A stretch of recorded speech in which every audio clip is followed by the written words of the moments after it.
여보, 나 지금 부모님 모시고 집에 가고 있어. 방 좀 준비해줘. 뭐, 우리 집에 오신다고. 갑자기? 응, 잠시만이라도 머무르셔야 할 것 같아. 모든 걸 다 이루셨으니까. 잠깐만. 우리 집이 작잖아. 딱히 손님 방도 없고, 그리고 희정이도 있는데, 그래도 당장 갈 곳이 없으신데 우리가 도와드려야지. 그럼 호텔에 모시면 안 돼? 거기가 더 편하실 것 같은데. 호텔이라니.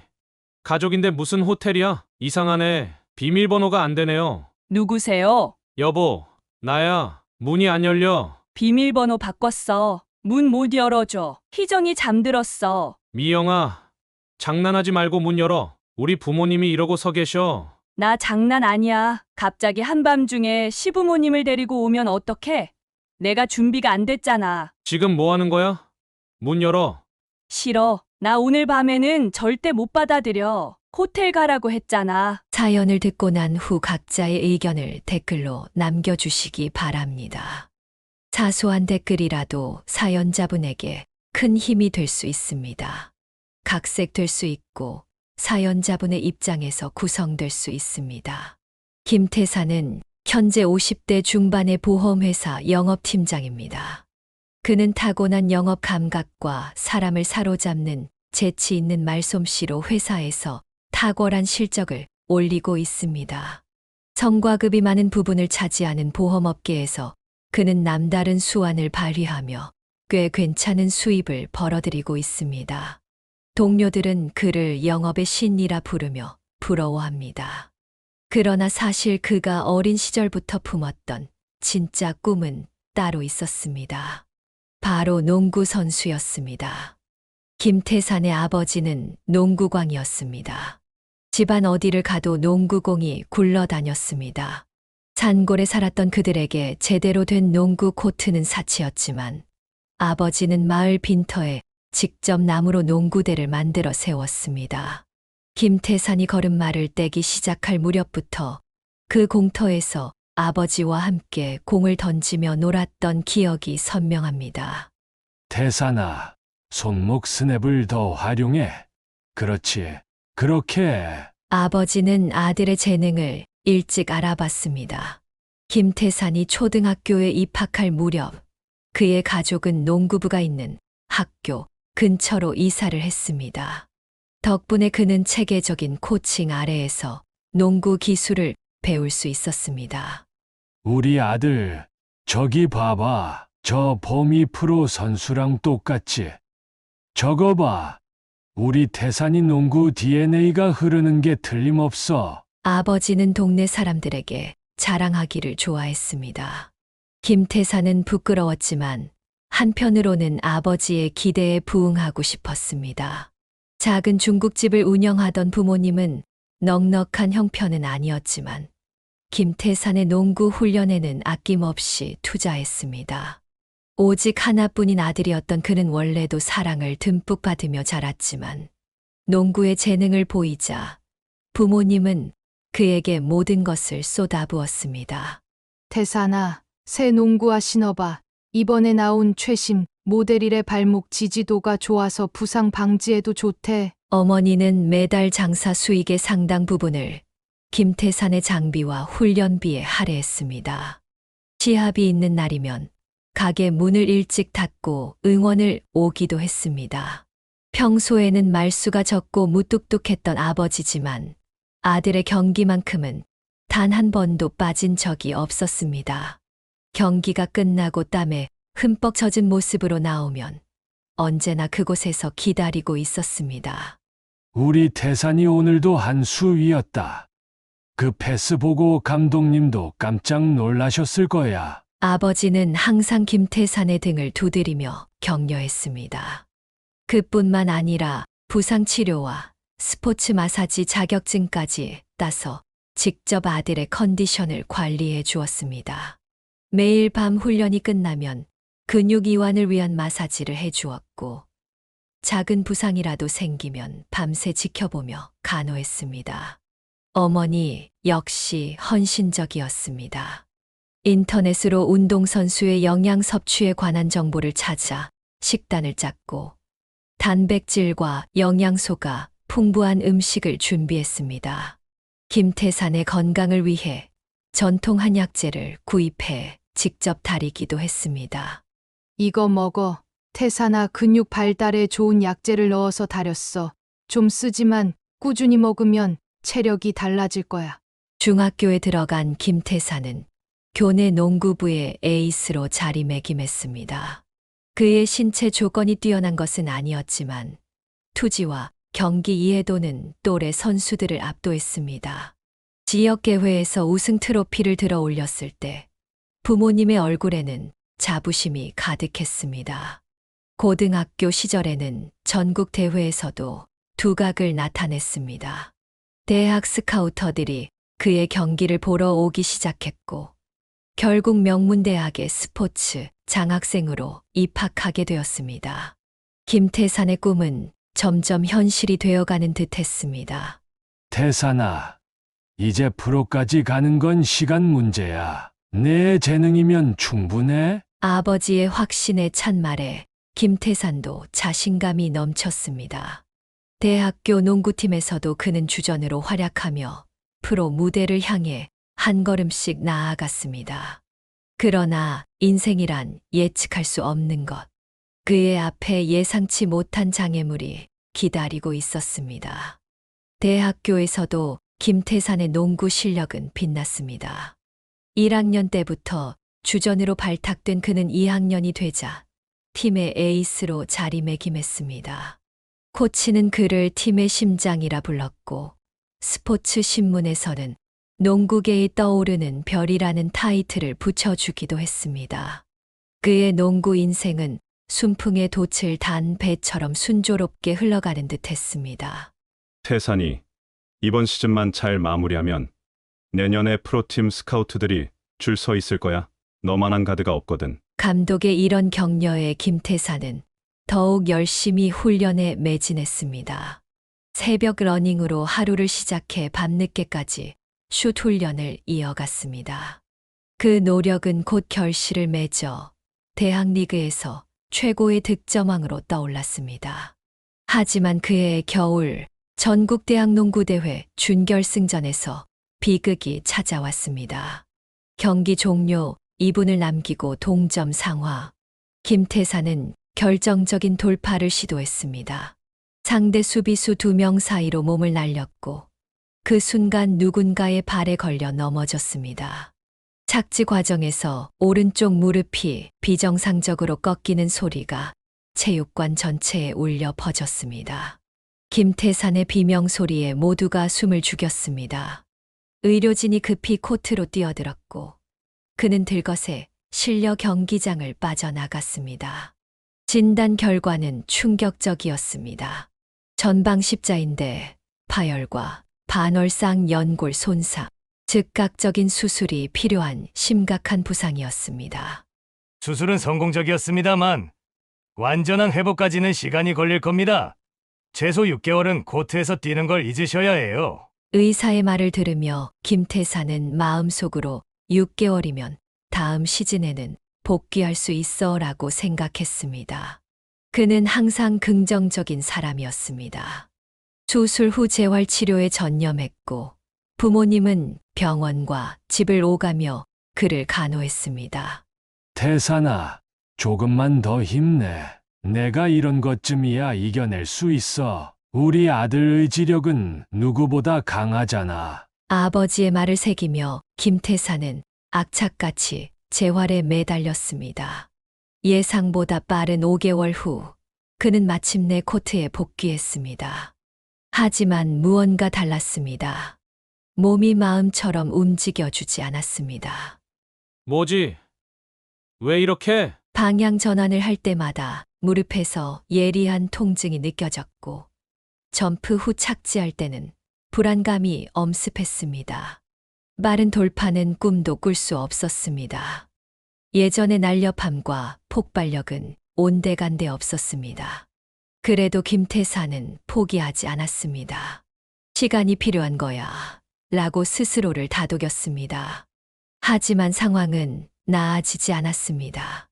연습이 끝날 때마다 무릎은 풍선처럼 부어올랐고 밤이면 수시는 통증에 잠을 이루지 못했습니다. 추가 검사 결과 연골 부분이 예상보다 더 손상되었다는 사실이 밝혀졌습니다.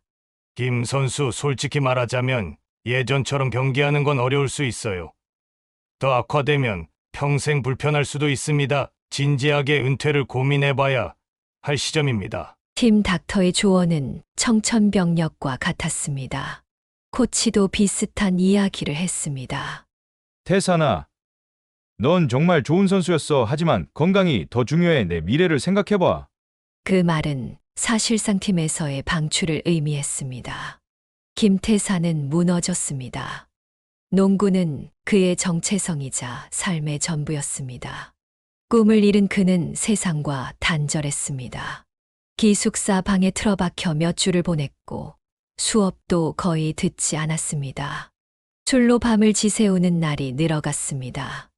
걱정된 부모님이 찾아왔지만 그는 문을 열어주지 않았습니다. 하지만 부모님은 포기하지 않고 매일 찾아왔습니다. 어느 날 밤 술에 취해 잠든 김태산을 깨운 것은 문을 두드리는 소리였습니다. 태산아, 문 좀 열어주겠니?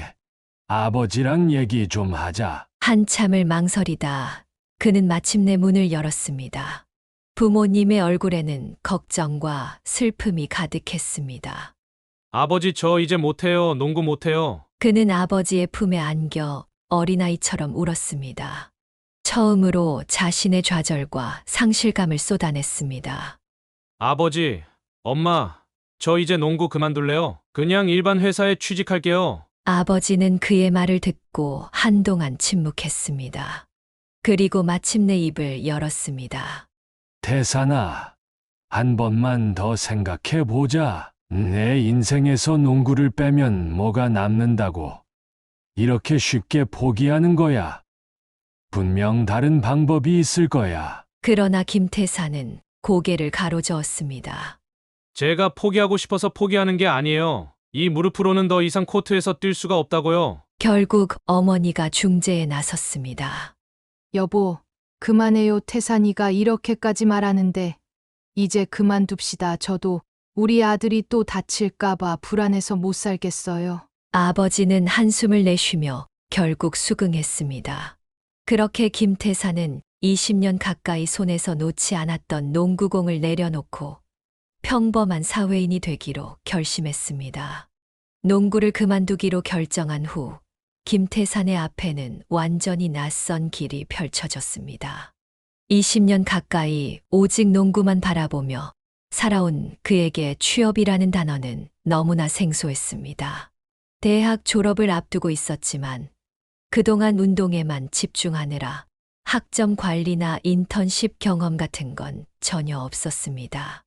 이제 와서 뭘 해야 하나? 방 안에 혼자 앉아 구직 사이트를 둘러보던 그는 한숨만 나왔습니다. 농구 외에 자신 있는 것이 없었습니다. 하지만 더 이상 부모님께 짐이 되고 싶지 않다는 생각에 무작정 이력서를 여러 회사에 보내기 시작했습니다. 태산아, 너 우리 동창 김 사장 알지? 작은 보험회사 운영하는데 그쪽에서 영업사원 뽑는데 관심 있니? 어느 날 아버지, 친구분이 연락을 주셨습니다. 김태사는 잠시 고민했습니다. 보험 영업이라 전혀 생각해보지 않았던 분야였습니다. 하지만 선택권이 많지 않았습니다. 네, 한번 면접이라도 보겠습니다. 면접장에서 김태사는 의외의 장점을 발견했습니다. 운동선수 출신이라는 배경이 오히려 신선하게 받아들여진 것입니다. 김 선수, 운동선수 출신은 인내심과 목표 지향적인 마인드가 있어요. 영업도 마찬가지거든요. 끈기 있게 노력하면 반드시 성과가 따라옵니다. 당신 같은 분을 모시고 싶네요. 그렇게 졸업과 동시에 김태사는 작은 보험회사의 영업사원으로 사회생활을 시작했습니다. 처음 몇 달은 정말 힘들었습니다. 매일 아침 눈 뜨면 운동장으로 달려가던 습관이 몸에 배어 있었는데 이제는 정장을 차려입고 사무실로 향해야 했습니다. 태산 씨, 이 계약서 작성법 다시 봐야겠어요. 이렇게 하면 나중에 문제가 생길 수 있어요. 선배들의 지적이 끊이질 않았습니다. 서류 작업, 고객 응대, 보험 상품 이해 등 배워야 할 것이 산더미였습니다. 때로는 포기하고 싶었지만 그는 농구를 할 때처럼 이를 악물고 견뎠습니다. 저 분야가 어렵다면 남들보다 2배, 3배 더 공부하면 되는 거 아닌가요? 퇴근 후에도 김태사는 보험 관련 서적을 읽고 인터넷 강의를 들으며 지식을 쌓았습니다. 주말에는 선배들에게 커피를 사며 영업 노하우를 물었습니다. 그의 성실함과 배움에 대한 열정은 곧 회사 내에서도 소문이 났습니다. 6개월이 지나자 그는 조금씩 성과를 내기 시작했습니다. 그의 강점은 의외로 사람들과의 소통 능력이었습니다. 농구 선수 시절 팀워크를 중시하며 길러진 대인관계, 고객과의 신뢰 관계 구축에 큰 도움이 되었습니다. 김 대리, 어떻게 이렇게 고객들하고 친해질 수 있어요? 비결이 뭐예요? 동료의 질문에 그는 웃으며 대답했습니다. 그냥 진심으로 대하는 것 같아요. 정말 그분들에게 필요한 보험이 뭔지 고민하고 거짓말하지 않으려고 노력하죠. 그의 진정성은 고객들에게도 통했습니다. 첫 해에는 겨우 실적 목표를 채웠지만 2년 차부터는 소개를 통한 고객이 늘어나기 시작했습니다. 3년이 지나자 그는 팀 내에서 최고의 실적을 자랑하는 영업사원이 되었습니다. 태산 씨, 자네 정말 타고난 영업맨이야. 운동 그만둔 게 오히려 행운인지도 모르겠어. 지점장의 칭찬에 그는 쓴 웃음을 지었습니다. 아직도 가끔은 농구 코트가 그리웠지만 이제는 새로운 분야에서 성취감을 느끼고 있었습니다. 그의 뛰어난 실적은 업계에도 알려졌고 5년 차에 접어들 무렵 대형 보험회사의 헤드헌터로부터 연락이 왔습니다. 김태산님, 저희 회사는 성과에 따른 보상 체계가 매우 명확합니다. 님의 능력이라면 월 1,000만 원도 가능합니다. 고민 끝에 그는 이직을 결정했습니다. 새로운 회사에서 그는 더욱 빛났습니다. 성과급 제도가 잘 갖춰진 환경에서 그의 영업 능력은 최대치로 발휘되었고 입사 2년 만에 그는 영업 부문 최우수 사원으로 선정되었습니다.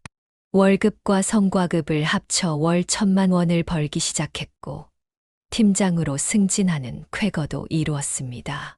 태산아, 너 정말 잘 됐구나. 아버지가 정말 자랑스럽다. 아버지의 말에 김태사는 울컥했습니다. 한때는 프로 농구 선수가 되지 못해 실패한 인생이라고 생각했지만 이제는 다른 분야에서 새로운 성공을 이루고 있었습니다. 그는 이제 진정으로 자신의 2번째 인생을 살고 있다고 느꼈습니다. 안정적인 수입이 생기자 김태사는 오랫동안 마음에 짊어지고 있던 짐을 내려놓을 때가 되었다고 생각했습니다. 바로 부모님 앞으로 되어 있던 빚을 갚는 일이었습니다. 어느 주말 그는 결심을 하고 부모님을 찾아갔습니다. 아버지, 어머니, 제가 은행에서 대출 내역을 다 확인해 봤어요. 농구할 때 들어간 비용이 얼마인지 다 알아냈습니다. 부모님은 놀란 표정으로 그를 바라보았습니다. 태산아, 그게 무슨 소리니? 왜 갑자기 그런 걸 찾아봐? 김태사는 테이블 위에 서류 봉투를 올려놓았습니다. 그 안에는 상당한 금액의 수표가 들어 있었습니다. 제가 농구하느라 얼마나 많은 돈이 들어갔는지 이제야 제대로 알게 됐어요. 훈련비, 장비비, 원정 경비, 그리고 무릎 다쳤을 때 수술비와 재활치료비까지. 아버지, 어머니가 대출까지 받으셨다는 사실도 이제 알았어요. 부모님의 얼굴이 굳어졌습니다. 그들은 아들이 이런 내용을 알게 될 거라고 예상하지 못했습니다. 그건 우리가 너를 위해 기꺼이 한 일이야. 갚을 필요 없다. 아버지의 목소리는 단호했지만 김태사는 더 단호했습니다. 아니에요. 이건 제가 갚아야 할 빚이에요. 농구를 못하게 됐다고 해서 부모님께 진 빚까지 없어지는 건 아니잖아요. 이 돈으로 남은 대출금을 모두 상환해 주세요. 어머니가 눈물을 글썽이며 말했습니다. 태산아, 우리는 내가 그런 생각을 할까봐 내게 말하지 않았던 거야. 부모가 자식을 위해 하는 일에 빚이라는 게 어디 있니? 김태사는 고개를 저었습니다. 그렇게 말씀하시니까 더 마음이 아파요. 제가 농구를 하는 동안 얼마나 많은 희생을 하셨는지 알아요. 중국집 확장할 기회도 포기하시고 어머니는 허리 아프신데도 쉬지 않고 일하셨잖아요. 모두 제 뒷바라지 때문이었다는 거 이제는 다 알아요. 결국 긴 설득 끝에 부모님은 그의 제안을 받아들였습니다. 모든 대출이 상환되고 나자 김태산의 마음은 한결 가벼워졌습니다. 하지만 그것으로 만족할 수 없었습니다. 그는 매달 일정 금액을 부모님께 용돈으로 드리기로 결심했습니다.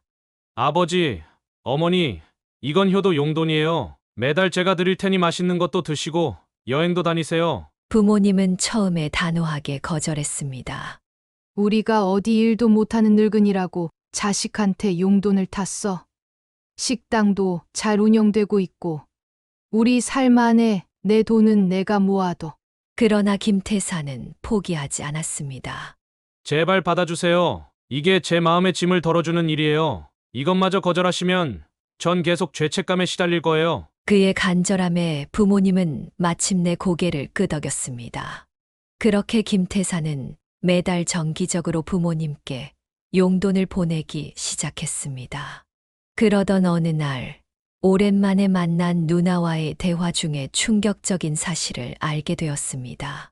2살 위인 누나는 학창 시절 뛰어난 성적을 보였지만 학원 한 번 제대로 다니지 못했다는 것이었습니다.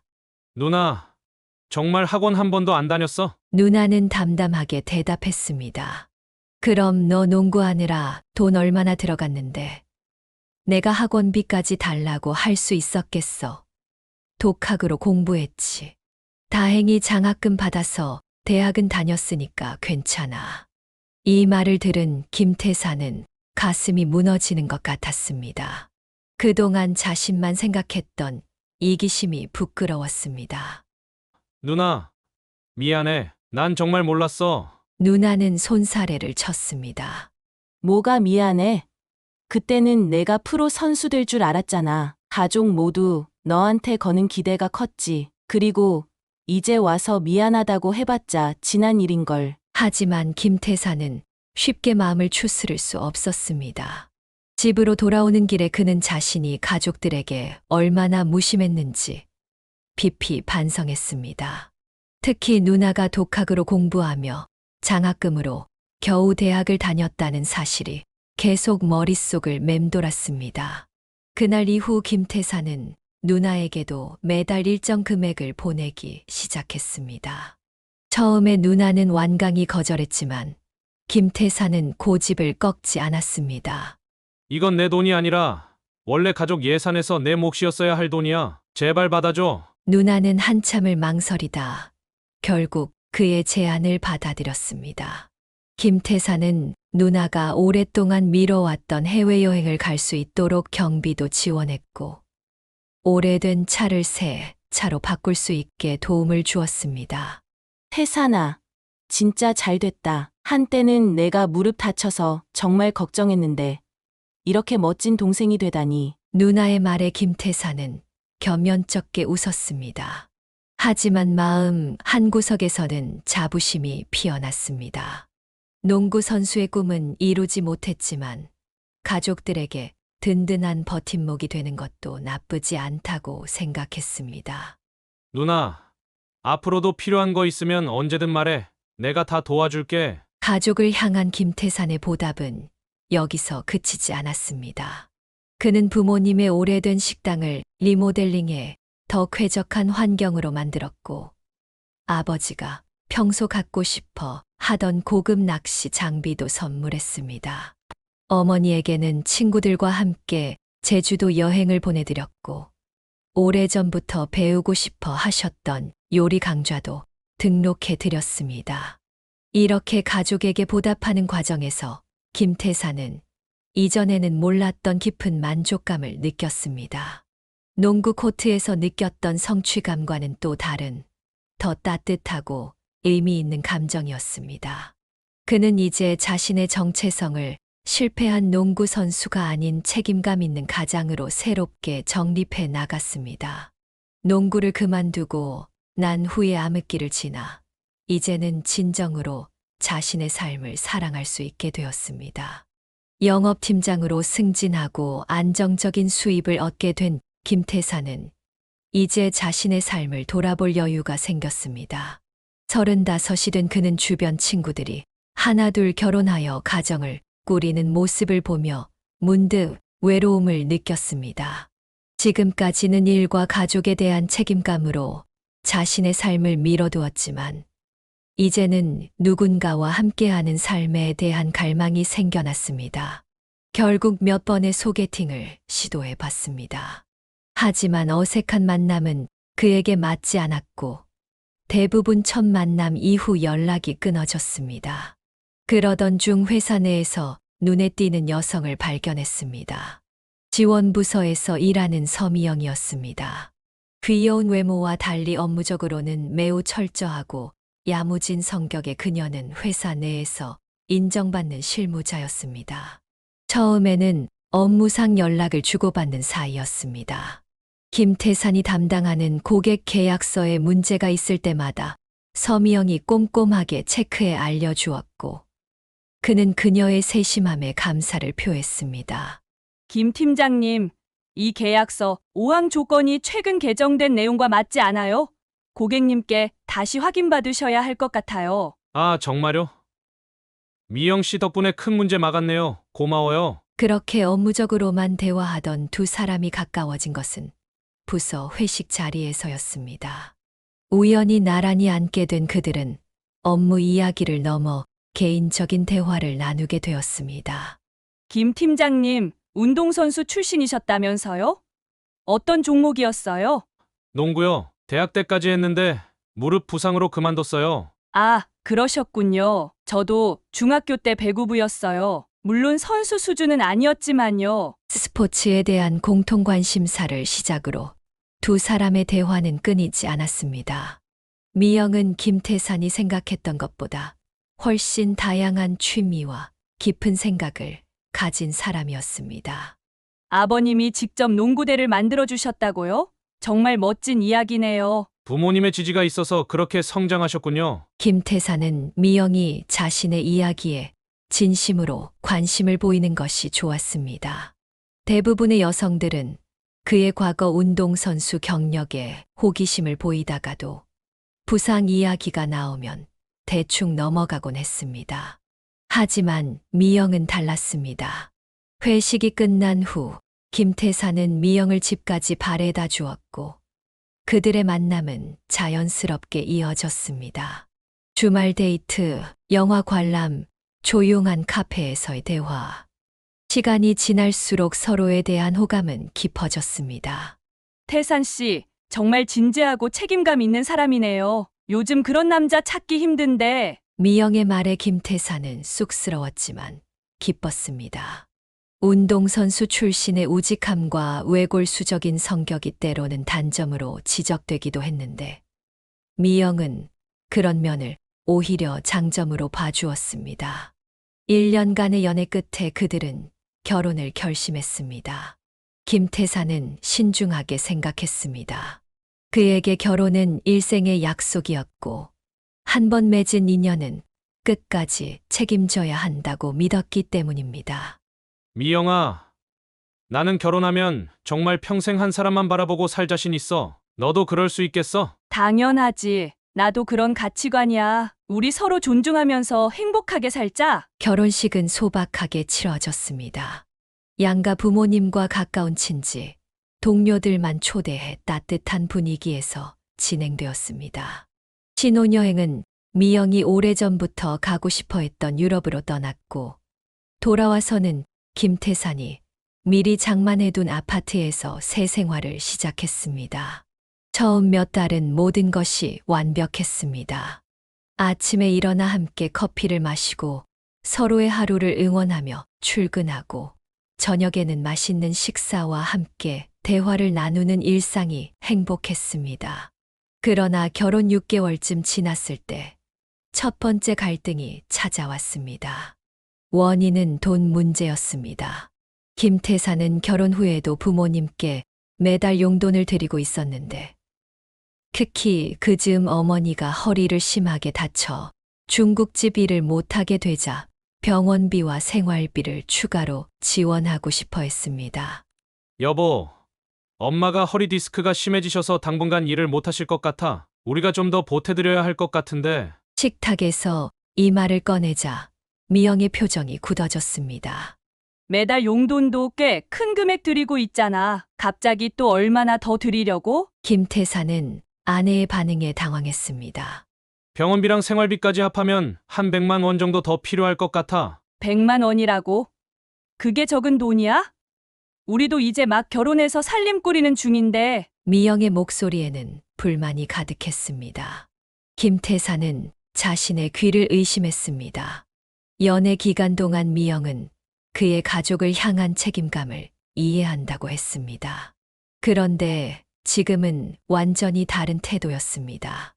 미영아, 부모님이 내가 농구하느라 얼마나 고생하셨는지 알잖아. 내가 지금 잘 벌고 있으니까 조금이라도 보답하고 싶은 거야. 당신 가족은 이제 나야. 결혼하면 부부가 최우선이 되어야지. 시부모님도 중요하지만 우리 미래를 위해 돈을 아껴야 해. 이 말은 김태산의 가슴에 날카로운 칼을 꽂았습니다. 어린 시절부터 가족을 위해 살아온 그에게 부모님을 외면하라는 말은 상상할 수 없는 것이었습니다. 내가 버는 돈으로 부모님 도와드리는 게 뭐가 문제야? 우리 생활에 지장 없게 할게. 논쟁은 밤늦게까지 이어졌지만 결론은 나지 않았습니다.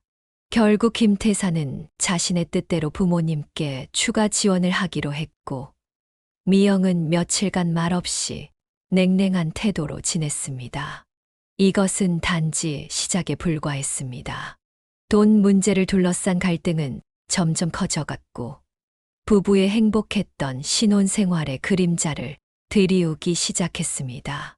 부모님 용돈 문제로 한 차례 큰 갈등을 겪은 후 김태산과 미영은 겉으로는 평화를 되찾은 듯했습니다. 하지만 표면 아래에서는 여전히 불만과 서운함이 소용돌이쳤습니다. 김태사는 아내가 자신의 마음을 충분히 이해해주지 않는다고 느꼈고 미영은 김태산이 결혼 후에도 원가족을 우선시한다고 여겼습니다. 그러던 어느 날 김태사는 아내에게 제안을 했습니다.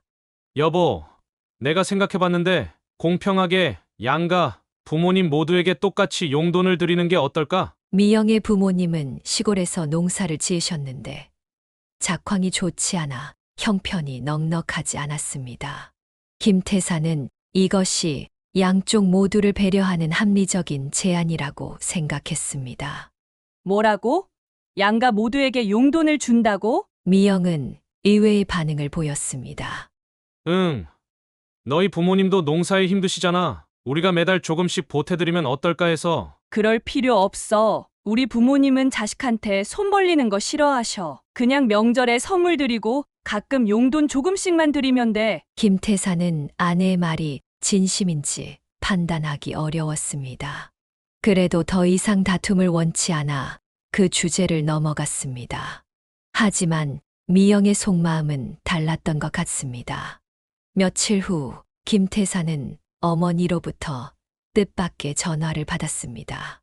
태산아, 이번 달부터는 용돈 보내지 말 거라. 네.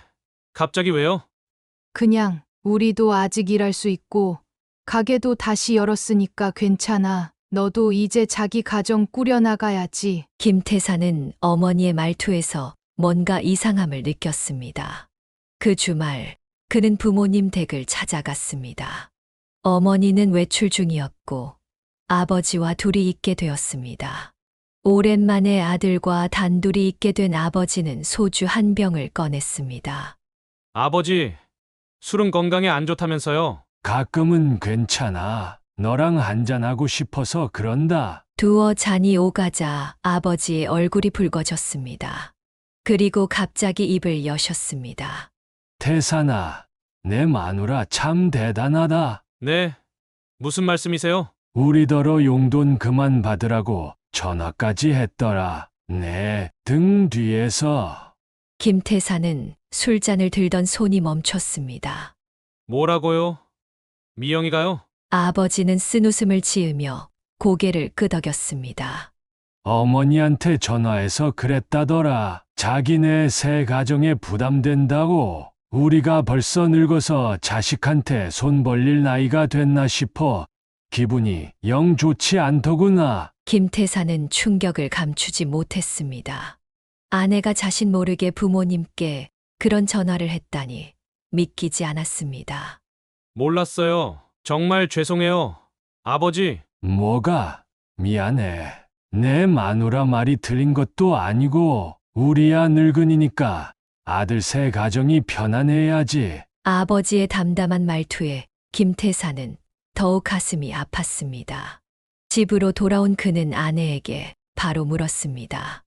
미영아, 너 우리 부모님한테 전화했어? 미영은 잠시 당황하는 기색을 보이다가 이내 태연한 표정을 지었습니다. 응, 전화드렸어. 우리 좀 숨통 트이게 해주시라고 부탁드렸지. 내가 모르게 그런 얘기를 어떻게 하냐? 우리 부부 사이에서 해결했어야 할 문제를 왜 부모님께 가져가? 당신이 내 말은 절대 안 들으니까 그랬지. 매달 그 큰돈 나가는 거 보고만 있을 수 없었어. 김태사는 분노를 누르며 심호흡을 했습니다. 이건 우리가 풀어야 할 문제야. 앞으로는 절대 이런 식으로 하지 마. 부부 사이의 앙금은 쉽게 가라앉지 않았지만 시간이 지나며 그들은 다시 일상으로 돌아갔습니다. 김태사는 결국 어머니의 뜻을 존중해 용돈을 보내지 않기로 했고 대신 명절이나 생신에 더 큰 선물을 준비했습니다. 그로부터 2년이 지난 어느 날 김태산의 누나로부터 연락이 왔습니다. 퇴근 후 누나를 만난 김태산은 놀라운 소식을 들었습니다. 누나가 결혼을 앞두고 있다는 것이었습니다. 와, 누나, 축하해. 어떤 분이야? 고마워, 회사 동료야. 나이가 있다 보니 서둘러 결혼하려고 해. 누나는 기쁜 소식을 전한 후 조심스럽게 말을 꺼냈습니다. 태산아, 사실 부탁이 하나 있어. 내가 결혼 준비금이 좀 부족해서 내가 결혼할 때 부모님이 5천만 원 지원해 주셨잖아. 그런데 내 몫은 모아두셨다가 엄마 병원비로 다 써버리셨대. 혹시 그 돈의 절반만이라도 나눠줄 수 있을까? 김태사는 망설임 없이 대답했습니다. 당연하지. 내가 받은 거 절반은 누나 몫이니까 2,500만 원 바로 보내줄게. 누나는 안도의 한숨을 내쉬었지만 이내 걱정스러운 표정을 지었습니다. 근데 올케는 어떻게 생각할까? 혹시 반대하지 않을까? 김태사는 자신 있게 말했습니다. 걱정 마. 내가 잘 설명할게. 이건 당연한 거니까 미영이도 이해할 거야. 하지만 집에 돌아와 저녁 식사를 하며 이 얘기를 꺼내자 미영의 반응은 예상과 달랐습니다. 뭐? 2,500만 원이라고? 지금 장난해? 장난 아니야. 내가 결혼할 때 부모님이 5천만 원 지원해 주셨잖아. 근데 누나 몫은 없어져서 내가 절반을 나눠주려고. 그게 무슨 말도 안 되는 소리야? 받은 건 받은 거고 줄 건 줄 건데 갑자기 왜 그런 돈을 내놔? 김태사는 아내의 반응에 어이가 없었습니다. 이게 왜 말이 안 되지? 누나도 결혼 자금 지원받아야 하는 게 당연한 거 아냐? 당신 누나는 성인이야. 결혼도 자기 돈으로 하는 게 맞는 거야. 부부의 언쟁은 점점 격렬해졌습니다. 내 친누나가 결혼하는데 그 정도도 못 도와줘? 당신 마음대로 하겠다면 좋아. 그런데 내 입장에서는 이해할 수 없어. 우리도 이제 막 자리 잡았고 앞으로 아이도 낳아 키울 텐데 그 큰 돈을 그냥 내놓는다고? 김태사는 더 이상 말다툼을 이어가고 싶지 않았습니다. 하지만 미영의 다음 말은 그를 얼어붙게 만들었습니다. 그렇게 당신 맘대로 할 거면 우리 그냥 이혼하자. 당신은 가족들 원하는 대로 다 해주고 나 혼자 알아서 살게. 뭐? 이혼? 그게 지금 무슨 말이야? 진심이야. 당신이 형님한테 그 돈 주면 나 정말 당신이랑 못 살아. 미영의 눈빛은 결연했고 김태사는 그녀가 농담이 아님을 알 수 있었습니다. 결국 그는 누나에게 전화해 상황을 설명했습니다. 누나, 미안해. 지금 상황이 좀 어려워서 누나는 한숨을 내쉬었습니다. 이해해, 태산아. 내가 요즘 세상에 남의 돈 받겠다고 손 벌린 내가 잘못이지. 걱정하지 마. 그 말을 들으며 김태사는 가슴이 찢어지는 듯한 고통을 느꼈습니다. 누나의 마지막 한마디가 가슴에 모처럼 박혔습니다. 너한테도, 올케한테도 서운하다. 전화를 끊고 거실로 돌아오자 미영이 그를 기다리고 있었습니다. 잘 됐네. 다른 집도 다 그래. 딸 결혼할 때랑 아들 결혼할 때 지원이 다른 게 당연한 거야. 세상이 원래 그렇다고. 김태사는 더 이상 아내와 말하고 싶지 않았습니다. 그날 밤 그는 소파에서 잠을 청했습니다. 마음속에는 깊은 상실감과 실망감이 자리 잡았습니다. 시간이 흐르면서 부부 관계는 겉으로는 회복된 듯 했습니다. 김태사는 부모님께 용돈을 더 이상 드리지 않게 되었고, 누나의 결혼 자금 지원 문제도 어쩔 수 없이 미영의 뜻에 따르기로 했습니다. 아내와의 관계를 지키기 위한 선택이었습니다. 그러나 평화는 오래 가지 않았습니다. 결혼 3년 차, 어느 날 김태사는 월말 정산을 위해 통장 내역을 확인하던 중 이상한 출금 내역을 발견했습니다. 매달 정기적으로 같은 계좌번호로 200만 원씩 송금된 기록이었습니다. 이 계좌는 뭐지? 그는 계좌번호를 확인해 보았고 놀랍게도 그것이 장인어른의 계좌라는 사실을 알게 되었습니다. 평소와 같이 저녁 식사를 하며 그는 아내에게 물었습니다. 여보, 매달 장인어른 계좌로 돈 보내고 있었어? 미영의 손이 잠시 멈칫했지만 곧 태연하게 대답했습니다. 응. 요즘 농사가 안 좋아서 좀 힘드시다고 하셔서. 당신도 알잖아. 시골에서 농사 짓는 게 얼마나 어려운지. 김태사는 입술을 깨물었습니다. 아내의 뻔뻔함에 화가 치밀었지만 굳이 싸움을 만들고 싶지는 않았습니다. 그래, 근데 나한테 먼저 말해줬으면 좋았을 텐데. 미안해. 다음부터는 꼭 상의할게. 하지만 그 다음은 오지 않았습니다. 몇 달 후 장인어른이 트랙터에서 떨어져 다리를 심하게 다치는 사고가 났습니다.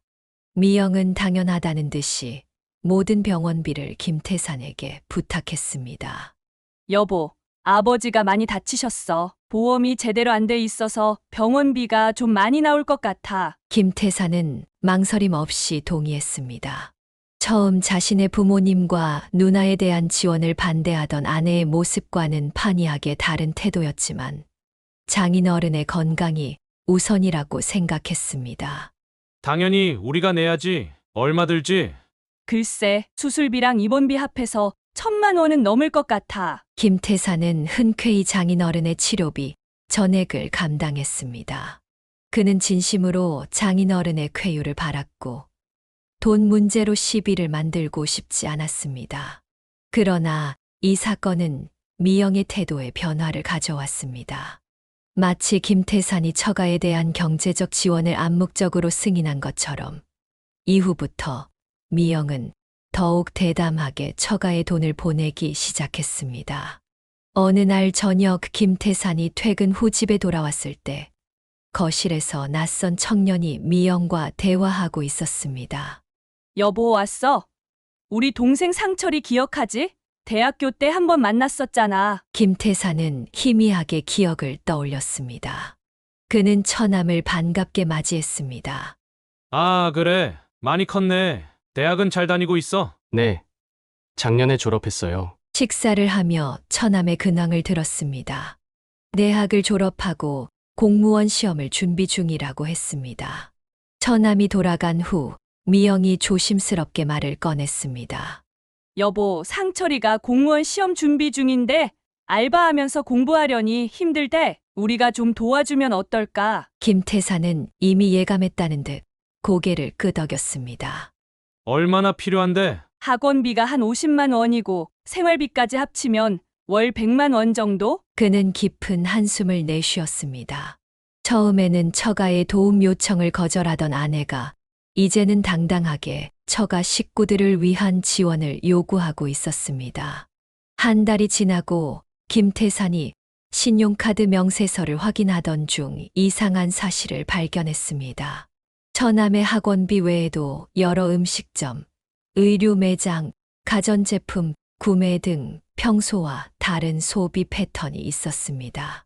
미영아, 이 카드 사용 내역 좀 설명해 줄래? 미영은 잠시 망설이더니 솔직하게 말했습니다. 아, 나 엄마 아빠한테 우리 카드 한 장 더 만들어서 드렸어. 너무 매번 돈 달라고 하기 그래서. 뭐, 내 카드를 장인어른 장모님께 줬다고? 김태사는 믿을 수 없었습니다. 미영은 마치 잘못한 일이 없다는 듯 태연하게 말을 이었습니다. 그게 뭐가 문제야? 당신도 늘 내 부모님도 당신 부모님처럼 대해준다며. 이것도 당신 부모님 챙기는 것만큼 당연한 거 아니야? 그건 내가 상의해서 결정할 문제지. 내가 일방적으로 결정할 사항이 아니잖아. 미영은 어깨를 으쓱했습니다. 됐어. 이제 와서 뭘? 당신도 내 부모님 병원비 기꺼이 내고 그랬잖아. 그럼 평소에도 좀 도와드리는 게 이상한 일이야? 김태사는 더 이상 말을 잇지 못했습니다. 미영이 자신의 논리를 역이용하는 것이 분명했습니다. 그렇게 카드 사용에 대한 논쟁은 흐지부지 끝났습니다. 하지만 상황은 갈수록 악화되었습니다. 공무원 시험을 준비하던 처남이 첫 시험에서 떨어진 후 학원비와 생활비 지원이 1년이 넘게 이어졌습니다. 김태사는 결국 직접적으로 물었습니다. 상철이 언제까지 지원해야 하는 거야? 이미 1년이 넘었어. 조금만 더 기다려줘. 이번에 떨어지긴 했지만 다음 시험은 꼭 붙을 거래. 그러면 다 갚는데. 갚는다고? 그동안 준 몇천만 원을 어떻게 갚겠다는 거야? 공무원 되면 안정적인 월급으로 조금씩 갚아나가겠대. 내가 보증할게. 김태사는 분노를 억누르며 깊은 숨을 들이마셨습니다. 그의 부모님과 누나에게는 한 푼도 안 된다고 하면서 처가에는 수천만 원을 퍼붓는 아내의 이중적인 태도에 깊은 실망감을 느꼈습니다. 이건 공평하지 않아, 미영아. 내 가족에게는 철저하게 차단하면서 너희 가족에게는 마음대로 돈을 쓰는 게 말이 돼. 그러나 미영의 대답은 변함이 없었습니다. 그건 다른 문제야. 당신 가족은 당신이 운동할 때 많이 도와줬잖아. 이제는 우리 가족을 도와야 할 차례지. 김태사는 더 이상 말다툼을 이어가고 싶지 않았습니다. 이치에 맞지 않는 논리를 펼치는 아내와의 대화는 시간 낭비라고 느꼈기 때문입니다. 그는 침묵으로 항의했지만 그것이 묵인으로 받아들여지는 것 같아 마음 한구석이 무거웠습니다. 시간이 흐르며 김태산의 회사 생활은 더욱 순탄하게 흘러갔습니다. 열정적인 영업 활동과 탁월한 고객 관리 능력을 인정받아 그는 영업본부 이사로 승진했습니다. 책임은 커졌지만 그만큼 급여와 성과급도 대폭 올랐습니다. 여기에 몇 년 전부터 조금씩 투자해온 주식들이 예상 밖의 큰 수익을 내면서 그의 자산은 크게 불어났습니다. 어느 주말 미영이 장을 보러 나간 사이 김태사는 부모님께 전화를 드렸습니다. 다음 달이 아버지의 환갑이라는 것을 기억하고 미리 축하 인사를 전하기 위해서였습니다. 아버지, 다음 달이 환갑이시죠? 무슨 선물 받고 싶으세요? 아이고, 그냥 밥이나 한 끼 같이 먹자. 내가 뭐 필요한 게 있겠니? 하지만 김태사는 무언가 특별한 선물을 해드리고 싶었습니다. 지난 몇 년간 아내 때문에 부모님께 제대로 효도를 하지 못했다는 생각에 마음이 무거웠기 때문입니다. 아버지, 사실 제가 아버지 평생 소원이 유럽 여행이라고 들었는데 맞으세요? 전화기 너머로 아버지의 놀라는 숨소리가 들렸습니다. 그런 얘기를 어디서 들었니? 그냥 TV에서 본 얘기였는데. 누나한테 들었어요. 아버지가 젊었을 때부터 항상 파리 에펠탑이랑 로마 콜로세움 가보고 싶다고 하셨다고요. 잠시 침묵 후 아버지가 조심스럽게 말했습니다. 그래, 사실 나 어릴 때부터 유럽 가보는 게 꿈이긴 했었다. 하지만 그건 그냥 꿈일 뿐이지. 아버지, 어머니랑 같이 유럽 여행 다녀오세요. 제가 선물해 드릴게요. 환갑 선물로요. 말도 안 돼. 그런 큰돈 어떻게 쓰냐? 안 된다. 아버지는 강하게 거절했지만 김태사는 이미 마음을 굳혔습니다. 이번만큼은 아내가 반대하더라도 밀어붙이기로 했습니다. 그날 저녁 미영에게 이 계획을 이야기했습니다. 여보, 다음 달이 아버지 환갑이셔서 선물을 준비하려고 하는데 미영은 TV를 보다가 그를 흘낏 쳐다봤습니다. 어떤 선물? 유럽 여행, 아버지 평생 소원이 유럽 가보는 거라고 해서 미영의 표정이 순식간에 굳어졌습니다.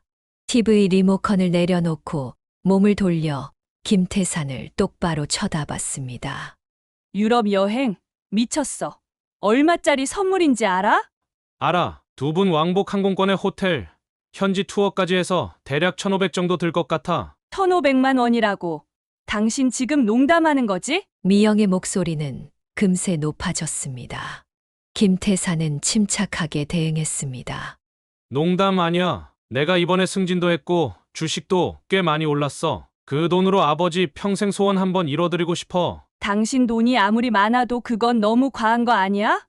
그 돈이면 우리가 뭘 얼마나 할 수 있는데. 우리는 지금 충분히 잘 살고 있잖아. 이번엔 부모님 소원을 들어드리고 싶다고. 미영은 한동안 그를 뚫어지게 쳐다보더니 차갑게 말했습니다. 그렇게 유럽 여행이 소원이시면 일본이나 동남아로 바꾸면 안 될까? 더 저렴하고 노인분들도 덜 힘드실 텐데. 아니, 아버지 평생 꿈이 유럽인데 왜 다른 곳으로 바꿔? 당신, 나랑 상의도 없이 어떻게 그런 큰 결정을 해? 몇백만 원도 아니고 1,500만 원이면 엄청난 돈이잖아. 점점 언성이 높아졌습니다. 김태산도 더는 참을 수 없었습니다. 뭐가 상의가 필요해? 내가 번 돈이고 내 아버지 환갑 선물인데 너는 천암 공무원 시험 지원한다고 매달 수백만 원씩 없어질 때는 상의 없이 마음대로 했잖아. 미영의 얼굴이 붉게 달아올랐습니다. 그건 또 갑자기 왜 꺼내? 상철이는 시험만 붙으면 다 갚겠다고 했잖아. 나도 이번만 해. 결혼 이후 부모님한테 제대로 한 게 뭐가 있다고. 이번만큼은 양보 못해. 미영은 일어서서 방으로 들어가며 뒤돌아봤습니다. 좋아. 당신 마음대로 해. 하지만 그 돈으로 우리 부모님한테도 똑같이 여행 보내줘야 할 거야. 그래. 그럼 당신 부모님도 해외여행 가고 싶으시면 똑같이 보내드릴게. 결국 김태사는 여행사에 문의해 부모님의 유럽 패키지 여행을 예약했습니다. 최고급 항공권과 호텔을 선택했고 현지에서 불편함 없이 지내실 수 있도록 모든 것을 꼼꼼히 준비했습니다. 하지만 운명은 야속했습니다. 출발 예정일 2주 전 어머니의 허리 디스크가 갑자기 재발했습니다. 심한 통증으로 일상생활도 어려워지자 여행은 불가피하게 취소되었습니다. 태산아, 미안하다. 환갑 선물로 좋은 거 준비해줬는데. 아버지의 목소리에는 안타까움이 가득했습니다. 김태사는 위로의 말을 건넸습니다. 괜찮아요. 아버지, 어머니 건강이 더 중요하죠. 나중에 좋아지시면 그때 가면 돼요. 여행이 취소된 후 김태사는 계획을 바꿨습니다. 여행사에서 환불받은 금액을 그대로 부모님 계좌로 송금했습니다. 아버지, 이건 환갑 축하금이에요. 어머니 병원비로 쓰시고 나중에 건강해지시면 좋은 곳 다녀오세요. 아니다. 이렇게 큰 돈 받을 수 없어. 받으세요. 제 마음이에요. 결국 부모님은 그 돈을 받았고 김태사는 나중에 그 돈의 상당 부분이 누나에게 전달되었다는 이야기를 들었습니다. 아마도 이전에 결혼 자금을 주지 못했던 미안함 때문인 것 같았습니다. 이 소식을 들은 미영의 반응은 냉담했습니다. 며칠 동안 그녀는 김태산에게 말도 걸지 않았고 아침 식사도 차려주지 않았습니다. 저녁에는 일부러 늦게 들어와 그가 잠든 후에 잠자리에 들었습니다. 여보, 이제 그만 화내면 안 될까? 어느 날 저녁 김태산이 말을 걸었지만 미영은 싸늘하게 대꾸했습니다. 나 화난 거 아니야. 그냥 당신 마음대로 해서 기분이 나쁜 거지. 내가 한 게 그렇게 잘못된 일이야? 아버지 환갑인데 선물도 못 드려. 당신 마음대로 했으니 됐잖아. 더 이상 얘기하지 마. 김태사는 더 이상 대화를 이어가지 않았습니다. 그는 자신의 행동을 조금도 후회하지 않았습니다. 오히려 아내가 보이는 이기적인 모습에 실망감만 커졌습니다. 나는 왜 이런 사람과 결혼했을까? 가끔 그는 이런 의문이 들었습니다. 하지만 그들 사이에는 이미 귀여운 딸아이가 있었고, 김태사는 가정을 지키기 위해 최선을 다하기로 마음먹었습니다. 아버지의 환갑 문제로 냉전이 이어지던 어느 날 밤, 김태사는 한참 잠든 상태에서 울리는 전화벨 소리에 깨어났습니다.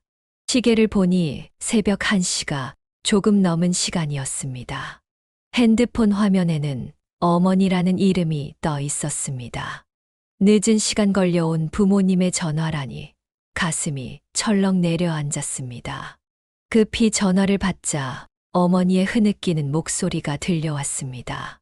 태사나 큰일 났어. 가게가 집이 어머니, 진정하시고 천천히 말씀해 주세요. 무슨 일이에요? 가게에 불이 났어. 다 타버렸어. 집도 김태사는 순간 숨이 멎는 것 같았습니다. 부모님이 운영하는 중국집은 오래된 건물 1층에 있었고 2층은 부모님의 집이었습니다. 두 분 다치신 데는 없으세요? 지금 어디 계세요? 우린 괜찮아. 저녁에 단골 손님이 데리고 나가서 같이 식사하고 있었거든. 그런데 돌아오니까 이미 소방차들이 와 있더라고. 김태사는 서둘러 옷을 챙겨 입었습니다. 옆에서 자던 미영도 잠에서 깨어났습니다. 무슨 일이야? 무슨 전화야 이 밤중에? 부모님 가게랑 집이 화재로 다 타버렸대. 당장 가봐야 할 것 같아. 뭐? 화재라고. 어떻게 된 거야? 자세한 건 나도 몰라. 일단 가서 봐야 할 것 같아. 김태사는 서둘러 차를 몰고 부모님이 계신 곳으로 향했습니다. 도착해보니 그들은 까맣게 타버린 건물 앞에서 멍하니 서 있었습니다. 평생 일궈온 가게와 보금자리가 한순간에 잿더미로 변한 현실을 받아들이지 못하는 듯 했습니다. 아버지, 어머니, 김태사는 두 분을 꼭 안아주었습니다. 아버지의 어깨가 떨리고 있었습니다. 태산아, 왔구나. 어떡하니? 우리가 이렇게 됐어. 괜찮으세요? 일단 두 분 다치지 않으셨으니 다행이에요. 어떻게 된 일인지 알아요? 옆 건물에 술 취한 사람이 불을 질렀대. 그게 우리 건물까지 옮겨 붙었나 봐. 김태사는 전문적으로 화재 현장을 살펴보던 소방관에게 다가가 상황을 물었습니다. 전기 합선 같은 건 아니고 옆 건물에서 시작된 화재가 번진 것으로 보입니다.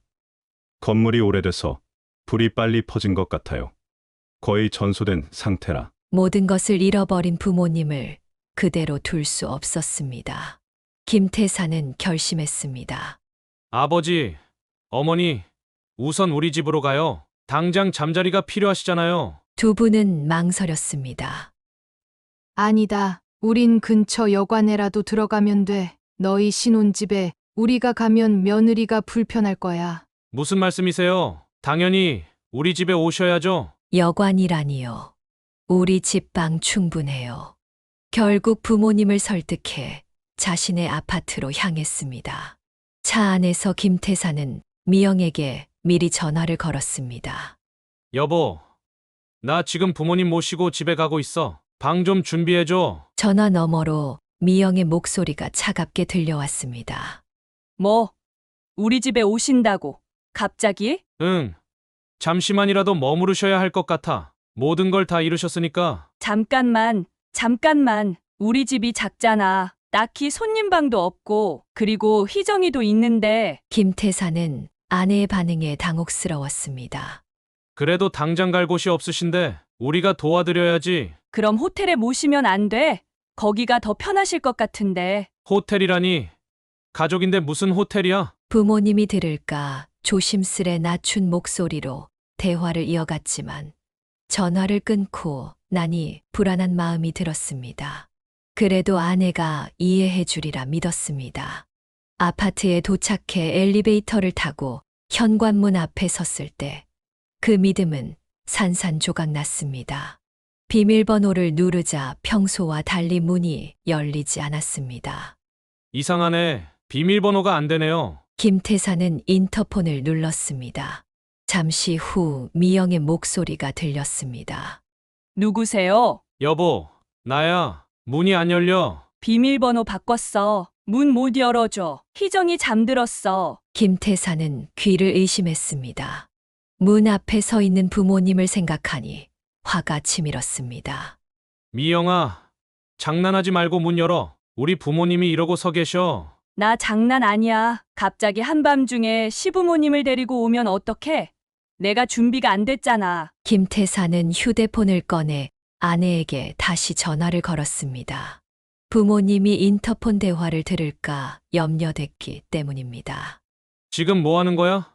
문 열어.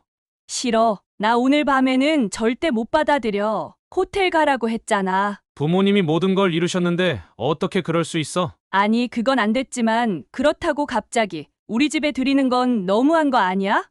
나한테 상의도 없이. 부모님은 상황을 눈치채고 당황스러워 하셨습니다. 태산아, 괜찮다. 우리 그냥 근처 호텔로 가자. 며느리 말이 맞아. 갑자기 찾아가면 불편하지. 김태사는 분노로 떨리는 목소리를 억누르며 전화에 대고 말했습니다. 여보, 제발 딱 하룻밤만이라도. 안 돼. 돈 많이 벌었다며? 그 돈이면 한 달은 호텔에서 지낼 수 있겠네. 그 순간 김태산의 머릿속에서 무언가 끊어졌습니다. 부모님이 화재로 모든 것을 잃은 상황에서 환갑때 준 돈을 들먹이며 호텔에 가라니 도저히 이해할 수 없었습니다. 김태사는 잠시 생각에 잠겼습니다. 그리고 도어락 옆면을 살펴보았습니다. 아파트를 구입할 때 설치한 디지털 도어락에는 비상시 외부에서 열 수 있는 기능이 있었습니다. 평소에는 사용하지 않았지만 비상 상황을 대비해 어떻게 작동하는지 알고 있었습니다. 당신 미쳤어? 내가 싫다고 했잖아. 지금 우리 부모님이 화재로 모든 걸 이루셨는데 어떻게 이럴 수 있어? 미영의 얼굴은 분노로 일그러졌습니다. 내가 싫다고 했잖아. 당신 부모님만 소중하고 내 기분은 중요하지 않아? 김태사는 참을 수 없는 분노의 손이 먼저 움직였습니다. 아내의 뺨을 세게 때렸습니다. 그 순간 복도에서 지켜보시던 부모님의 놀란 표정이 눈에 들어왔습니다. 태산아, 그만해. 아버지가 황급히 다가와 그를 말렸습니다. 미영은 뺨을 감싸고 충격에 빠진 듯 서 있었습니다. 당신 날 때렸어? 맞을 짓을 했으니까. 미영의 눈에서는 눈물이 흘러내렸지만 김태산의 마음에는 동정이 일지 않았습니다. 그저 깊은 실망감만이 가득했습니다. 부모님은 결국 발길을 돌렸습니다. 태산아, 우린 그냥 갈게. 부부 싸움까지 일으켰으니 우리 탓이다. 아닙니다. 어머니, 이건 미영이가 잘못한 거예요. 들어오세요. 제발. 아니다. 우린 근처 호텔에 들어갈게. 너희 사이 더 안 좋아지기 전에 우리가 빠지는 게 맞겠다. 김태사는 또다시 부모님을 붙잡으려 했지만 두 분은 단호했습니다. 결국 그는 부모님을 근처 호텔로 모셔다 드렸습니다. 방을 잡아들이고 나오는 길, 그의 마음은 돌이킬 수 없이 변해 있었습니다. 집으로 돌아오자 미영이 짐을 꾸리고 있었습니다. 내일 아침에 짐 다 챙겨서 나갈게. 희정이 내가 데리고 가. 그래. 나도 너 같은 여자랑 더는 못 살겠어. 이혼하자. 그날 밤 김태사는 거실 소파에서 잠을 청했습니다. 하지만 눈을 감아도 잠은 오지 않았습니다. 머릿속에는 불에 타버린 부모님의 가게와 집, 그리고 호텔로 떠나시는 두 분의 뒷모습만이 끊임없이 맴돌았습니다. 호텔방에 부모님을 모셔다 드리고 나온 김태사는 마음이 복잡했습니다. 집으로 돌아가기도, 그렇다고 부모님과 함께 있기도 어려운 상황이었습니다.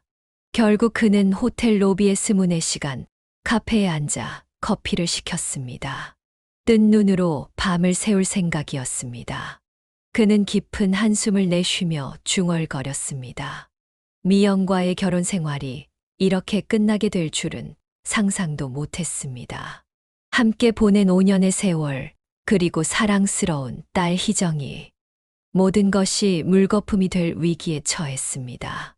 새벽 3시 김태사는 잠시 눈을 붙이기 위해 부모님 방 옆 싱글룸을 하나 더 예약했습니다. 침대에 누우려는 순간 휴대폰이 요란하게 울렸습니다.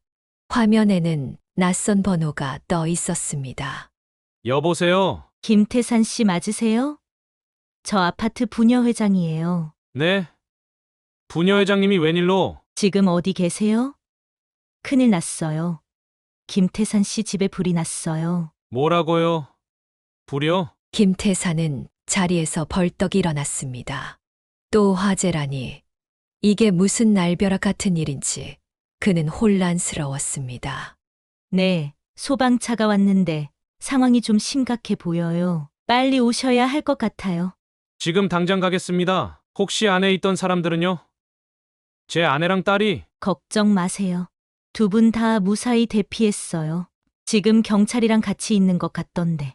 김태사는 서둘러 호텔을 빠져나와 자신의 아파트로 향했습니다. 도착했을 때 그의 집이 있는 층은 이미 시커먼 연기로 가득 차 있었고 소방관들이 여전히 화재 진압 작업을 하고 있었습니다. 저희 집이에요. 가족들은 어디 있나요? 아, 이 집 가족분이세요? 모두 무사히 대피했고 지금은 경찰서로 동행했습니다. 화재 원인 조사를 위해서요. 경찰서라니.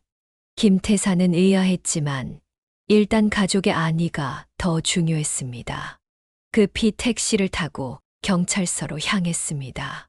도착하자마자 그는 접수대에 서서 물었습니다. 안녕하세요. 아내와 딸이 여기 있다고? 아, 네. 잠시만 기다려주세요. 얼마 후 한 경찰관이 그를 안내했습니다. 조사실로 들어서자 미영과 희정이가 앉아 있었습니다.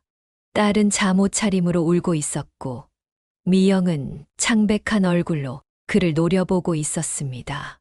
희정아, 괜찮아? 많이 놀랐지? 김태산이 딸에게 다가가려 하자 경찰관이 그를 막았습니다. 잠시만요. 먼저 몇 가지 질문에 답해 주셔야 합니다. 네, 무슨 일이죠? 제 가족이 다친 건 아니죠. 담당 형사가 심각한 표정으로 입을 열었습니다. 김태산 씨, 오늘 밤 몇 시에 집을 나가셨습니까? 네. 글쎄요. 저녁 11시쯤. 정확하진 않지만 그리고 어디에 계셨나요? 부모님과 함께 호텔에 있었습니다. 왜 이런 질문을 하시는 거죠? 형사는 잠시 그를 관찰하더니 폭탄 선언을 했습니다. 김태산 씨, 부인께서 당신을 방화 혐의로 고소하셨습니다. 뭐라고요? 김태사는 귀를 의심했습니다. 그는 미영을 바라봤고 그녀는 피해자인 양 눈물을 글썽이며 앉아 있었습니다.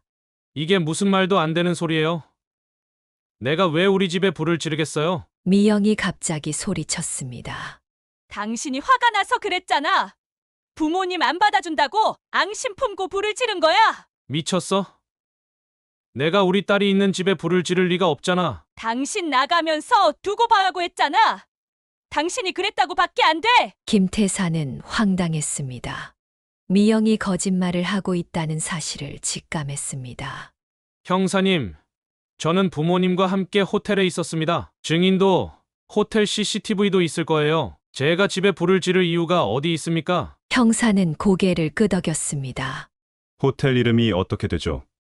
확인해 보겠습니다. 미영은 점점 초조해 보였습니다. 김태산이 명확한 알리바이를 제시하자 불안해하는 눈치였습니다. 그리고 형사님, 우리 집에는 보안 카메라가 설치되어 있습니다. 거실 쪽에요. 그 영상을 확인하면 화재 원인을 알 수 있을 겁니다. 그 말에 미영의 얼굴이 순간 굳어졌습니다. 김태사는 그 반응을 놓치지 않았습니다. 카메라 영상이요? 불이 너무 심해서 다 타버렸을 텐데. 미영이 끼어들었지만 김태사는 미소를 지었습니다. 영상은 실시간으로 클라우드에 저장되고 있어요. 제 휴대폰 앱으로 확인할 수 있습니다. 그는 주머니에서 휴대폰을 꺼내 보안 카메라 앱을 열었습니다. 형사가 다가와 화면을 들여다보려는 순간 미영이 갑자기 벌떡 일어나 김태산의 휴대폰을 낚아챘습니다. 이거 조작된 거야.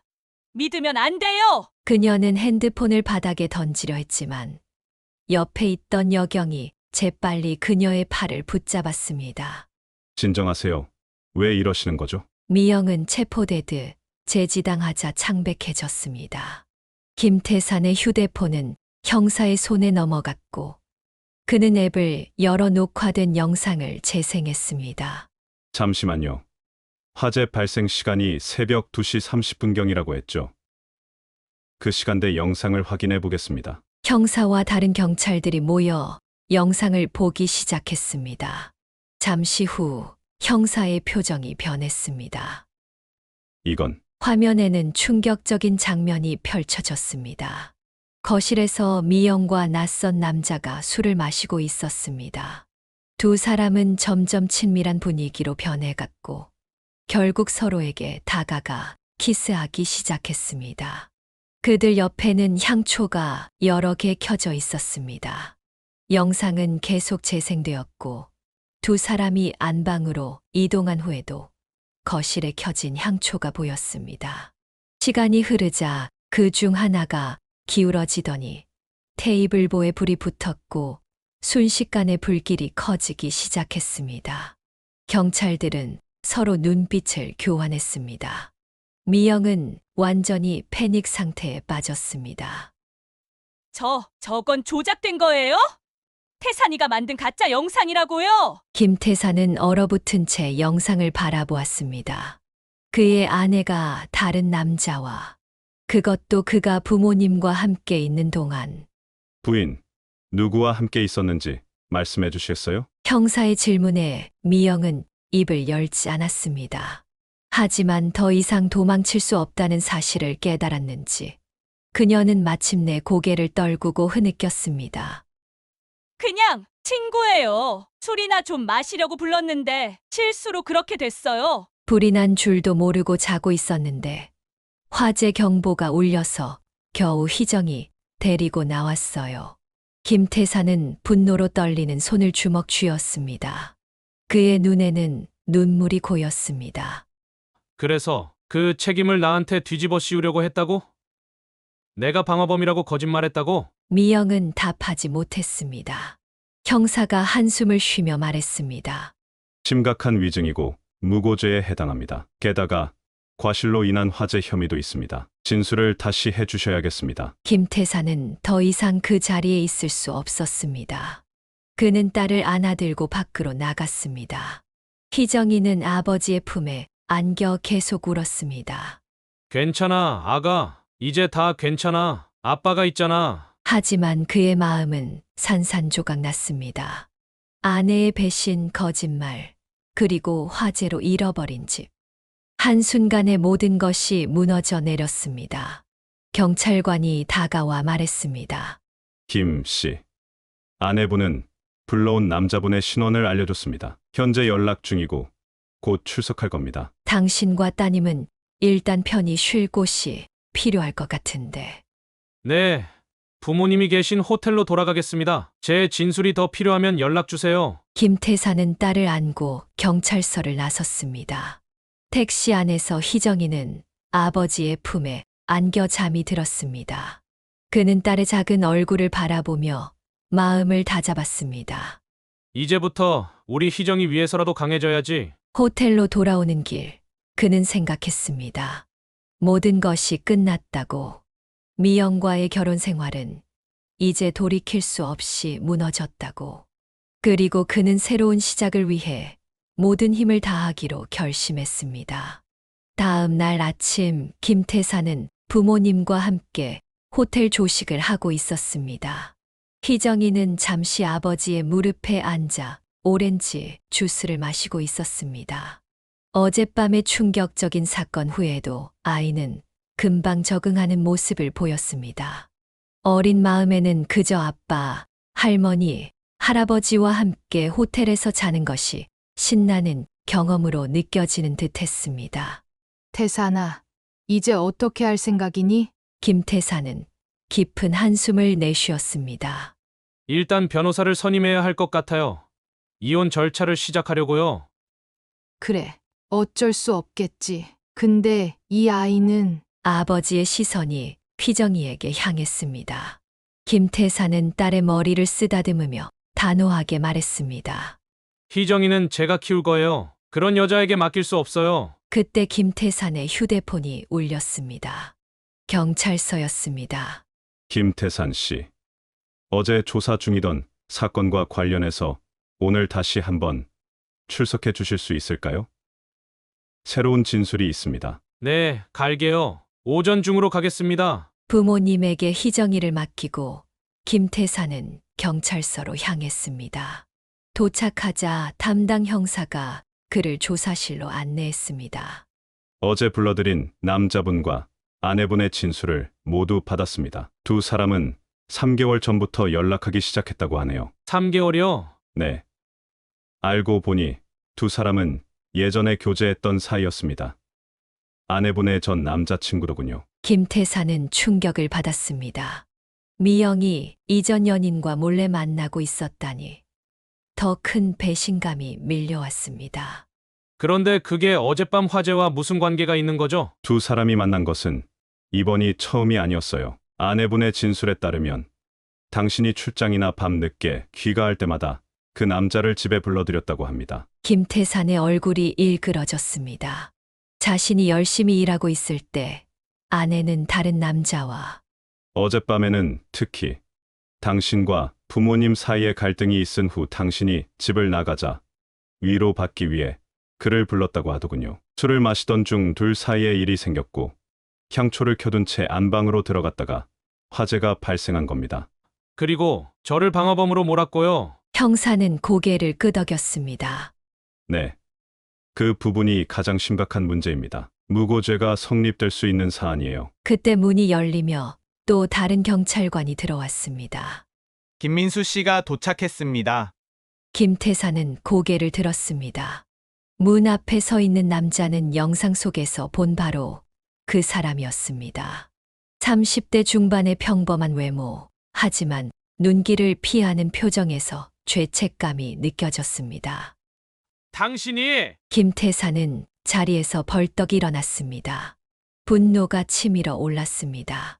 그는 상간남을 향해 달려들었고 경찰관들이 급히 그를 붙잡았습니다. 진정하세요. 이 자식 때문에 내 가정이, 내 집이 김태산의 목소리는 떨렸습니다. 그 남자는 고개를 푹 숙인 채 한쪽 구석에 몸을 웅크렸습니다. 죄송합니다. 정말 죄송합니다. 의도적으로 그런 게 아니었어요. 술을 마시고 실수로. 실수! 3개월 동안 내 아내와 만난 건 실수야! 내 집에서 불륜을 저지른 건 실수라고? 형사가 김태산의 어깨를 단단히 붙잡았습니다. 진정하세요. 여기서 폭력 행사하면 당신도 처벌받습니다. 법적으로 해결하세요. 김태산은 자기 자신을 진정시키려 노력했습니다. 그는 숨을 깊게 들이마시고 자리에 앉았습니다. 법적으로요? 네, 그럴게요. 이 사람과 제 아내에게 최대한의 법적 책임을 묻겠습니다. 그날부터 김태산의 법적 싸움이 시작됐습니다. 그는 최고의 변호사를 선임했고 이혼 소송과 함께 위자료 청구, 그리고 화재로 인한 손해배상 소송까지 모든 법적 수단을 동원했습니다. 소송 과정에서 밝혀진 진실들은 더욱 충격적이었습니다. 미영은 결혼 초부터 남편의 수입을 자신의 가족에게 몰래 보내왔고, 심지어 김태산 모르게 대출까지 받아 처가에 지원했다는 사실이 드러났습니다. 반면 시부모에게는 항상 인색했고, 그들의 위기 상황에서도 도움의 손길을 거절했습니다. 화재 조사 결과 불이 난 아파트뿐만 아니라 위층과 옆집까지 심각한 피해를 입었다는 사실이 확인됐습니다. 보험사는 미영과 김민수에게 거액의 구상권을 청구했고 이웃들도 손해배상 소송을 제기했습니다. 법원에서의 재판날, 미영은 창백한 얼굴로 나타났습니다. 그녀는 김태산에게 다가와 애원했습니다. 태산아, 제발 한 번만 용서해줘. 내가 잘못했어. 정말 미안해. 우리 다시 시작해보면 안 될까? 김태사는 차갑게 그녀를 응시했습니다. 늦었어. 넌 내 부모님이 모든 걸 잃었을 때 문조차 열어주지 않았어. 그리고 내가 없는 틈을 타 다른 남자를 집에 들였지. 게다가 나를 방어범으로 몰아갔고 어떻게 용서할 수 있겠어? 난 정말 너무 무서웠어. 그래서 그런 거였어. 널 사랑해. 태산아. 사랑, 그게 내가 생각하는 사랑이야? 더는 연기하지 마. 우리는 끝났어. 결국 법원은 김태산의 손을 들어주었습니다. 그는 위자료와 함께 화재 손해에 대한 책임을 미영과 김민수에게 묻는데 성공했습니다. 두 사람에게 부과된 금액은 수억 원에 달했습니다. 파출부 일을 시작한 미영의 수입으로는 이 빚을 갚는 것이 불가능했습니다. 김민수 역시 자신의 부모 재산까지 팔아 배상금을 마련해야 했습니다. 둘의 관계는 이런 현실적인 압박 속에서 결국 끝이 났습니다. 한편 김태사는 희정이의 양육권을 얻어 새로운 아파트로 이사했습니다. 부모님도 함께 살게 되었고 가족은 서로를 의지하며 상처를 치유해 나갔습니다. 몇 달 후 미영에게서 전화가 왔습니다. 희정이 좀 볼 수 있게 해줘. 내 딸인데. 법원에서 정한 면접 교섭권 날짜에만 만날 수 있어. 그 외에는 안 돼. 태산아, 나 지금 정말 힘들어. 돈도 없고 조금만 빌려줄 수 없을까? 그제서야 김태사는 미영의 진짜 목적을 알아차렸습니다. 딸을 보고 싶다는 것은 핑계였고 실제로는 돈이 필요했던 것입니다. 더 이상 나한테 기대지 마. 내가 자초한 일이야. 스스로 해결해. 전화를 끊고 나서 김태사는 창밖을 바라보았습니다. 겨울이 끝나고 봄이 오고 있었습니다. 마치 그의 인생에서도 어두운 시간이 지나고 새로운 시작이 다가오는 것처럼 느껴졌습니다. 이혼 후 2년이 흘렀습니다. 김태사는 희정이와 함께 새로운 삶의 리듬을 찾아가고 있었습니다. 그는 일과 육아를 병행하며 바쁜 나날을 보냈지만 마음 한구석에는 여전히 공허함이 남아 있었습니다. 아내의 배신이 남긴 상처는 쉽게 아물지 않았고 새로운 인연을 만들 생각조차 할 수 없었습니다. 아빠, 오늘 유치원에서 가족 그림 그리기 했어. 선생님이 왜 엄마는 안 그렸냐고 물어봤어. 어느 날 저녁 희정이의 말에 김태사는 가슴이 아팠습니다. 이제 5살이 된 딸아이는 점점 자라면서 엄마의 부재를 느끼기 시작했습니다. 우리 희정이가 뭐라고 했어? 나는 아빠랑 할머니, 할아버지가 있다고 했어. 그리고 다른 친구들도 엄마 없이 아빠랑만 사는 애들 있다고 했어. 김태사는 딸을 꼭 안아주었습니다. 아이를 위해서라도 자신의 상처를 딛고 일어서야 한다는 생각이 들었습니다. 그 즈음 회사에서 새로운 프로젝트를 맡게 되었습니다. 다른 보험회사와의 합작 프로젝트였고 그곳에서 김태사는 이수연이라는 여성을 만났습니다. 그녀는 상대 회사의 마케팅 담당자였습니다. 안녕하세요. 이수연입니다. 이번 프로젝트 함께 하게 되어 반갑습니다. 처음에는 순전히 업무적인 관계였습니다. 두 사람은 프로젝트 회의에서 만나 의견을 나누고 가끔 늦게까지 일을 하기도 했습니다. 이수연은 차분하고 지적인 여성이었습니다. 그녀의 분석적인 사고방식과 섬세한 일 처리 능력은 김태산의 믿음직한 실행력과 잘 맞았습니다. 한 번은 늦게까지 회의를 하고 나온 후 근처 식당에서 저녁을 함께 했습니다. 그때 김태산은 이수연이 이혼한 싱글맘이라는 사실을 알게 되었습니다. 저도 이혼했어요. 딸아이 하나 키우고 있습니다. 김태산이 조심스럽게 말하자 이수연은 놀란 듯 그를 바라봤습니다. 정말요? 저는 아들이 있어요. 7살이에요. 비슷한 상황에 있다는 공감대가 두 사람을 더 가깝게 만들었습니다. 그날 이후로 종종 개인적인 대화도 나누게 되었고 프로젝트가 끝난 후에도 연락을 이어갔습니다. 태산 씨, 이번 주말에 아이들 데리고 놀이공원 가는 건 어떨까요? 우리 준서가 또래 여자친구가 생기면 좋겠다고 했거든요. 이수연의 제안으로 두 가족은 처음으로 함께 시간을 보냈습니다. 희정이와 준서는 금방 친해졌고 아이들이 놀이기구를 타는 동안 두 어른은 벤치에 앉아 이야기를 나눴습니다. 이혼하고 나서 정말 힘들었어요. 특히 아이 때문에. 이수연의 말에 김태사는 공감의 눈빛을 보냈습니다.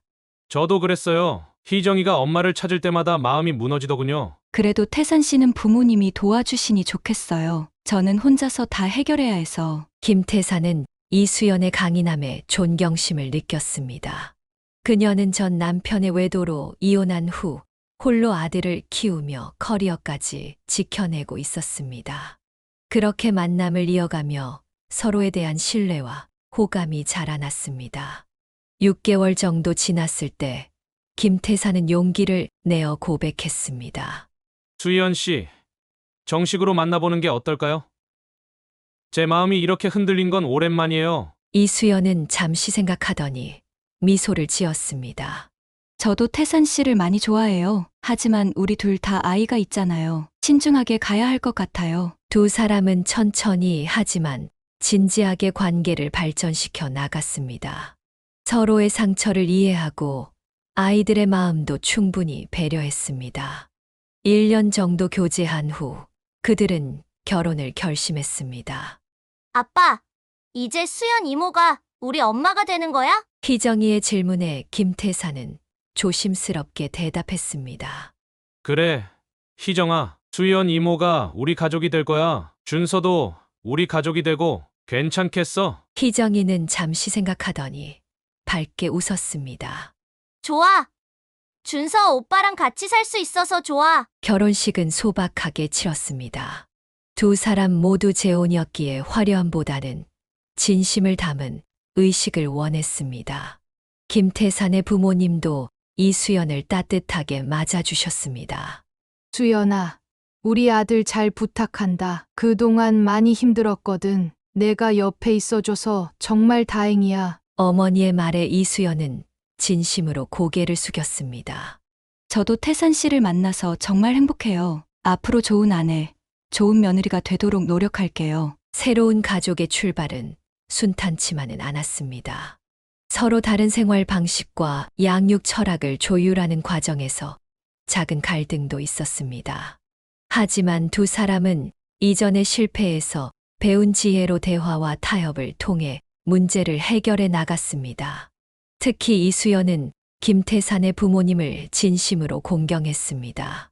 주말마다 맛있는 음식을 준비해 찾아뵙고 건강을 챙겼습니다. 김태산 역시 이수연의 부모님께 정성을 다했습니다. 서로의 가족을 존중하고 배려하는 모습에 두 사람의 사랑은 더욱 깊어졌습니다. 재혼 2년 차 그들의 가정은 안정을 찾아갔습니다. 희정이와 준서는 마치 친남매처럼 가까워졌고 두 아이는 서로에게 없던 형제애를 느끼며 성장했습니다. 매일 저녁 식탁에 둘러앉아 그날 있었던 일을 나누는 시간은 김태산에게 가장 소중한 순간이 되었습니다. 아이들의 웃음소리, 부모님의 따뜻한 미소, 그리고 이수연의 사려 깊은 눈빛. 한때는 잃어버렸다고 생각했던 가정의 행복을 그는 다시 찾았습니다. 여보, 오늘 회사에서 있었던 일 들어봐. 정말 웃긴 일이 있었는데. 이수연의 일상 이야기를 들으며 김태사는 문득 깨달았습니다. 진정한 결혼은 화려한 불꽃이 아니라 매일매일 피어나는 작은 꽃과 같다는 것을. 이전의 상처는 여전히 그의 일부였지만 이제 그 상처는 더 나은 사람, 더 나은 남편과 아버지가 되기 위한 밑거름이 되었습니다. 감사해요. 수연 씨, 당신을 만난 건 내 인생 최고의 행운이에요. 김태산의 진심 어린 고백에 이수연은 손을 꼭 잡아주었습니다. 그들의 두 번째 인생은 이제 막 시작되었습니다. 사연을 듣고 댓글을 남겨주시기 바랍니다. 사소한 의견일지라도 사연자분에게는 큰 힘이 됩니다. 노골적인 악성 댓글은 사연자분에게 상처가 될 수 있으니 삼가주시기 바랍니다.